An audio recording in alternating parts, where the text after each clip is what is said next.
Hi friends. അപ്പോൾ നമ്മൾ സംസാരിക്കാൻ പോകുന്നത് വീണ്ടും മോഹൻലാൽ മമ്മൂട്ടി കമ്പാരിസൺ ആണ്. അപ്പോൾ ഇന്ന് നമുക്ക് നോക്കാൻ പോകുന്നത് എന്താണെന്ന് വെച്ചാൽ പഴയ സിനിമകൾ എന്ന് വെച്ചാൽ ഒരു ഇടത്തരം എന്ന് വെച്ചാൽ ഒരു മോഹൻലാലേക്ക് കയറി വന്നതിന് ശേഷമുള്ള സിനിമകളിൽ മമ്മൂട്ടിയും മോഹൻലാലും തമ്മിലുള്ള ഫൈറ്റ് സീൻസ് ഉള്ള സിനിമകളിൽ എന്തുകൊണ്ടായിരിക്കും മമ്മൂട്ടി ജയിക്കുകയും മോഹൻലാൽ തോൽക്കുകയും അല്ലെങ്കിൽ മോഹൻലാലിന് ഒരു വില്ലൻ ക്യാരക്ടർ കിട്ടുകയും മമ്മൂട്ടിക്ക് ഒരു പോസിറ്റീവ് ക്യാരക്ടർ കിട്ടുകയും ചെയ്യുന്നത്? ഞാനിപ്പോൾ ഇതിനകത്ത് ഇട്ടിട്ടുണ്ട് രണ്ടും സിനിമകൾ. ഇതിൻ്റെ അകത്ത് തമ്പനയിൽ കാണും. അപ്പോൾ ഇതുപോലെ ഇതിലുള്ള ഈ രണ്ട് മൂന്ന് സിനിമകളിൽ മാത്രമല്ല, ഇഷ്ടംപോലെ സിനിമകളിൽ പണ്ടത്തെ സിനിമകളിൽ മമ്മൂട്ടിയുടെ നിന്ന് അടി കിട്ടുന്ന ഒരു നായകനായിട്ടായിരുന്നു ലാലേട്ടൻ അവതരിച്ചുകൊണ്ടിരുന്നത്. പിന്നെ അങ്ങോട്ട് ഈ രാജാവിൻ്റെ മകൻ ആ സിനിമയ്ക്ക് ശേഷമാണ് മോഹൻലാലിന് സൂപ്പർ സ്റ്റാർ പദവി കിട്ടിയത്. ഈ മോഹൻലാലിന് രാജാവിൻ്റെ മകൻ കിട്ടാൻ കാരണമെന്ന് വെച്ചാൽ തന്നെ ഈ മമ്മൂട്ടിക്ക് ഡേറ്റ് ഇല്ലാത്തതുകൊണ്ട് മമ്മൂട്ടി ഉപേക്ഷിച്ച ഒരു സിനിമയാണ് രാജാവിൻ്റെ മകൻ എന്ന് പറഞ്ഞ സിനിമ. പക്ഷേ അതായിരുന്നു മമ്മൂട്ടിയുടെ ഏറ്റവും വലിയ തെറ്റ്. മമ്മൂട്ടി ആ സിനിമ ഉപേക്ഷിച്ചില്ലായിരുന്നെങ്കിൽ ലാലേട്ടന് ഇനിയും കയറി വരാൻ, കാരണം ആ സിനിമയുടെ ഒരു ബേസ് വെച്ചിട്ടാണ് ലാലേട്ടന് ആക്ഷൻ സിനിമകൾ കുറേ കിട്ടിയതും അങ്ങനെ സൂപ്പർ സ്റ്റാർ പദവിയിലോട്ട് കയറി വന്നതും. ആ സിനിമ കിട്ടിയില്ലായിരുന്നെങ്കിൽ ചിലപ്പോൾ വേറൊരു സിനിമയിലോട്ട് കയറി വരുമായിരുന്നു, ഇല്ലെന്ന് ഞാൻ പറയുന്നില്ല. പക്ഷേ ആ ഒരു ചിത്രം മോഹൻലാലിന് കിട്ടിയതിന് പ്രധാന കാരണം തന്നെ മമ്മൂട്ടിയാണ്. അപ്പോൾ അത്രയും അതിനു മുമ്പുള്ള സിനിമകളിലെല്ലാം മമ്മൂട്ടി ഡോമിനേറ്റ് ചെയ്യുന്ന കാലത്ത് മോഹൻലാലും മമ്മൂട്ടി തമ്മിലുള്ള ആക്ഷൻ സീൻസുകളിൽ വിജയിച്ചു കൊണ്ടിരുന്നത് മമ്മൂട്ടി തന്നെയാണ്. എന്നിട്ടും ഇന്ന് നമ്മൾ നോക്കുമ്പോൾ അവർ രണ്ടും തത്തുല്യമായി നിൽക്കുന്നതിന് കാരണം ഇതുപോലുള്ള മമ്മൂട്ടി ഉപേക്ഷിച്ച പല സിനിമകൾ, ദൃശ്യം പോലത്തെ സിനിമകൾ പോലും മമ്മൂട്ടി ഉപേക്ഷിച്ച സിനിമയാണ്. ദൃശ്യം പോലത്തെ സിനിമകൾ പോലും മമ്മൂട്ടി ഉപേക്ഷിച്ച് അത് ലാലേട്ടന് കിട്ടിയ സിനിമകളാണ്. ജിത്തു ജോസഫിൻ്റെ എനിക്ക് തോന്നുന്നു മെമ്മറീസ് പോലും മമ്മൂട്ടിക്കാണ് വന്നിരുന്നത്. മമ്മൂട്ടി ഉപേക്ഷിച്ച ശേഷമാണ് പൃഥ്വിരാജിന് പോയത്.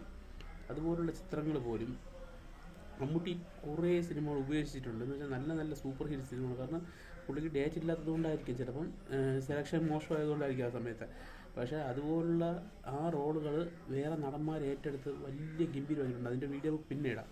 അപ്പോൾ ഞാൻ ഇന്ന് പറയാൻ പോകുന്നത് എന്താണെന്ന് വെച്ചാൽ, ലാലേട്ടൻ ഇങ്ങനെ അടി കൊണ്ടുകൊണ്ടിരുന്ന ക്യാരക്ടറാണ്. പക്ഷേ പുള്ളിക്ക് ഇതുപോലെ രാജാവിൻ്റെ മകൻ പോലത്തെ ഒരു സിനിമ കിട്ടിയപ്പോൾ മോഹൻലാൽ പിടിച്ച് കയറുകയുണ്ടായി. അത് ആ ഒരു സിനിമ മാത്രമല്ല, ഞാൻ പറയുന്നത് വെച്ചാൽ കുറേ സിനിമകളുണ്ട്. പക്ഷെ അതായിരുന്നു നാഴികക്കല്ല്. മോഹൻലാലിനെ സൂപ്പർ സ്റ്റാർ പദവിയിലോട്ട് എത്തിക്കാൻ വേണ്ടി പ്രവർത്തിച്ച നാഴികക്കല്ലെന്ന് പറഞ്ഞാൽ രാജാവിൻ്റെ മകനായിരുന്നു.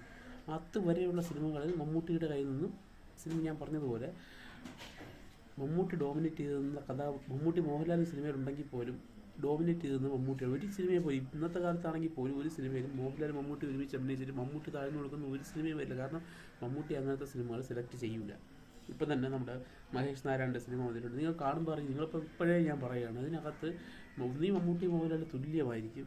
ഒരു ചെറിയ പടിയെങ്കിലും മമ്മൂട്ടിക്കായിരിക്കും മോളിലുള്ള സ്ഥാനം കൊടുക്കുന്നത്. അത് നിങ്ങൾക്ക് സിനിമ കണ്ടാൽ ഇപ്പം നിങ്ങൾ ഇവിടെ നോട്ട് ചെയ്തോ, മാർക്ക് ചെയ്തോ. കാരണം മമ്മൂട്ടി അങ്ങനത്തെ ഒരു സിനിമയിലും അഭിനയിക്കില്ല. ഇതുപോലുള്ള റോൾ, താഴ്ന്നു കൊടുക്കുന്ന റോള്. മമ്മൂട്ടി തന്നെ സുരേഷ് ഗോപിയോട് പറഞ്ഞ ഒരു ഇതുണ്ട്, നീ തമിഴ് പോയി അഭിനയിച്ചോ കുഴപ്പമില്ല, ഐ എന്ന ചിത്രത്തിൽ അഭിനയിച്ച മമ്മൂട്ടി പറഞ്ഞതാണ്, നീ പോയി അഭിനയിച്ച കുഴപ്പമില്ല, പക്ഷേ നായകൻ്റെ കയ്യിൽ നിന്ന് അടിവാങ്ങുന്ന സീൻ ചെയ്യരുത് എന്നാണ് മമ്മൂട്ടി സുരേഷ് ഗോപിക്ക് കൊടുത്ത ഒരു ഉപദേശം. കാരണം ഇവിടെ സൂപ്പർ സ്റ്റാർ പദവി നിൽക്കുന്ന സുരേഷ് ഗോപി അവിടെ പോയി അടി വാങ്ങിച്ച് കഴിഞ്ഞാൽ പിന്നെ എന്തായിരിക്കും അവിടെ വിക്രമിന് മുമ്പ് താഴ്ന്ന ഒരു സീൻ അഭിനയിച്ച് കഴിഞ്ഞാൽ.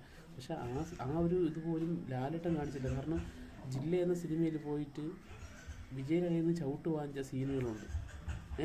അപ്പം പിന്നെ അത് മാത്രമല്ല, ഇഷ്ടംപോലെ സിനിമകളിൽ അതിനെ കൊണ്ടുപോയി കാപ്പാൻ എന്ന് പറഞ്ഞ സിനിമ, ഞാൻ വീണ്ടും പറയുന്നു, കാപ്പാൻ എന്ന് പറഞ്ഞ സിനിമയിൽ അവിടെ കൊണ്ടുപോയി സൂര്യ എന്ന ക്യാരക്ടറിന് ഒരു സഹനടൻ്റെ വേഷം കൊടുത്ത് മോഹൻലാലിന് ഒതുക്കി. മോഹൻലാലിന് സെലക്ഷൻ നല്ലതാണെങ്കിൽ പോലും പുള്ളി അവിടെ പോയി വേറെ ഇൻഡസ്ട്രിയിൽ പോയി ചെയ്യുന്ന റോളുകൾ വളരെ മോശം റോളുകളാണെന്ന് നമുക്ക് പറയേണ്ടി വരും. പിന്നെ അപ്പോൾ നിങ്ങൾ ഞാൻ പറഞ്ഞ രണ്ട് മൂന്ന് ചിത്രങ്ങൾ എടുത്ത് കാണണം. അതിൻ്റെ 5 സീരീസ് മാത്രമേ യൂട്യൂബിൽ നോക്കിയാലും കിട്ടും. ഇതിലെല്ലാം മോഹൻലാലിനെ ഡോമിനേറ്റ് ചെയ്ത് നിൽക്കുന്നത് മമ്മൂട്ടിയാണ്. അപ്പം നിങ്ങൾക്ക് നോക്കിയിട്ട് ഏതെങ്കിലും ചിത്രത്തിൽ മമ്മൂട്ടി അടി വാങ്ങിച്ച് പരാജയപ്പെടുന്ന ഒരു ചിത്രം ഏതെങ്കിലും സിനിമ ഉണ്ടോ എന്ന് നിങ്ങൾ കമൻറ്റ് ബോക്സിലിടാം. ഇല്ലെങ്കിൽ നിങ്ങൾക്ക് സമ്മതിച്ച് തരേണ്ട ഒരു കാലത്ത് മമ്മൂട്ടി മോഹൻലാലിന് മുകളിലായിരുന്നു. മമ്മൂട്ടി മോഹൻലാലിന് ഒരുപാട് മുകളിലായിരുന്നു, ഇപ്പോഴും മുകളിലാണ്, പക്ഷേ ഒരുപാട് മുകളിലായിരുന്നു എന്ന് നിങ്ങൾക്ക് സമ്മതിച്ച് തരേണ്ടി വരും. ഓക്കെ, അപ്പോൾ ഇന്നത്തെ വീഡിയോ ഇതാണ്. എന്തെങ്കിലും ഉണ്ടെങ്കിൽ കമൻറ്റ് ബോക്സിലിടാം, മാന്യമായ ഭാഷയിൽ.